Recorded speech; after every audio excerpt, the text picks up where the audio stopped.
Have you ever wondered if you're truly alone in your search for love? Maybe you've spent countless nights questioning whether you'll ever meet your soulmate. The good news is the story of your love life isn't entirely yours to write, because there's a greater author guiding your journey. Today, we're uncovering 3 surprising ways God introduces you to your soulmate without you even realizing it. By the end of this video, you'll understand why waiting isn't punishment, why chance meetings are rarely random, and how the quiet whispers of your heart often signal divine guidance. Before we dive in, don't forget to subscribe and hit the bell icon for more meaningful content that guides you spiritually and emotionally. Now let's begin. Number 1, divine timing. You're not late, you're exactly on schedule.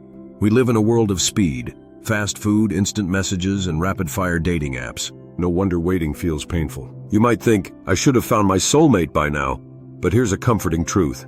Your timeline and God's timing rarely match. While you worry that you're running late, God sees things differently. He knows that great love requires preparation. Maybe you've wondered, why hasn't love arrived yet? Have I missed something? Did I mess it up? But God isn't keeping love from you. He's carefully crafting you for the love you deserve. Think about nature for a second. Flowers don't bloom because they're impatient. They bloom when they're ready. God's approach is the same. He introduces your soulmate when both of you are prepared, not just emotionally ready, but spiritually and mentally mature enough to handle a meaningful, lasting relationship. It might feel like nothing's happening, but that's exactly when God is busiest, aligning circumstances, healing wounds, and guiding you towards your true purpose. Trusting God's timing isn't passive waiting, it's actively becoming the best version of yourself. It's realizing you're exactly where you need to be, preparing for a love greater than you can imagine.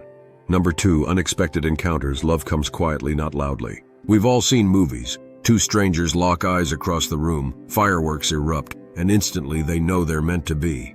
But life rarely looks like Hollywood. God usually introduces soulmates quietly, in simple, ordinary moments that don't seem remarkable at first. Maybe it's someone you've casually known for years, a coworker you barely notice, or a friend who never crossed your mind as a potential partner. Often, the most profound love stories start quietly. Perhaps someone you never imagined dating has been in your life all along. A coworker you casually greet every morning, a friend who always supports you, or even someone you initially overlooked. These connections aren't random. They're carefully arranged by God, who often works quietly behind the scenes. Sometimes we're so busy looking for spectacular signs that we miss the small daily interactions that hold great significance. God's matchmaking doesn't always come wrapped in drama. It comes gently, gradually, and beautifully through genuine friendship and mutual understanding. The next time you interact with someone, ask yourself, could this quiet encounter be the beginning of something extraordinary? Number 3, preparation through personal growth and healing. Many think that meeting their soulmate depends entirely on chance or luck. But God doesn't rely on random luck. He prepares your heart first. Before you can fully love someone else, you must first heal, grow, and learn to love yourself. We all carry emotional baggage, past hurts, disappointments, broken trust. If these wounds remain unhealed, they become obstacles. God often gives us seasons of singleness not as punishment, but as a time to heal, mature, and strengthen our character. Think about it. Are you carrying pain from past relationships or family experiences? God uses your season of singleness not to isolate you, but to build a solid foundation. He's guiding you toward emotional maturity, spiritual depth, and self-awareness. In these moments, He's drawing you closer to Him. Your relationship with God becomes the foundation for every other relationship in your life. When your heart heals, your vision clears. You recognize love when it arrives, not through shallow expectations, but through genuine spiritual alignment. How to recognize God's hand at work. So how do you know God is introducing you to your soulmate? It's simple. You experience a quiet but profound sense of peace. Your paths cross in unexpected yet perfectly timed ways. You find yourself growing emotionally and spiritually, preparing for something bigger. Remember, God's methods aren't loud, they're meaningful. He doesn't rush. He patiently positions you. And His purpose isn't temporary happiness, but lifelong fulfillment, rooted deeply in His greater plan.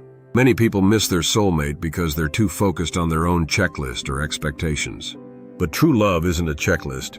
It's recognizing that the person God chooses for you may not look like what you imagined, yet they'll be exactly who you need.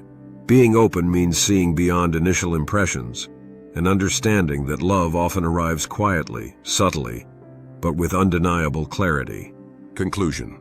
The journey toward your soulmate isn't accidental. It's a divine process. God isn't withholding love from you, He's preparing you for a love that's deeply meaningful. If you're still waiting, embrace this time. Let go of control, trust in God's timing, and stay open to the beautiful, unexpected ways love arrives. In the end, the greatest love isn't rushed. It's carefully nurtured by God's perfect timing, subtle introductions, and deep spiritual preparation. Now it's your turn. Have you experienced any unexpected moments that later felt divinely guided? Share your thoughts below. Your story might be the encouragement someone else desperately needs today. If this video resonated with you, please like, subscribe, and share it with someone waiting on love. Until next time, trust the process and trust the one writing your love story.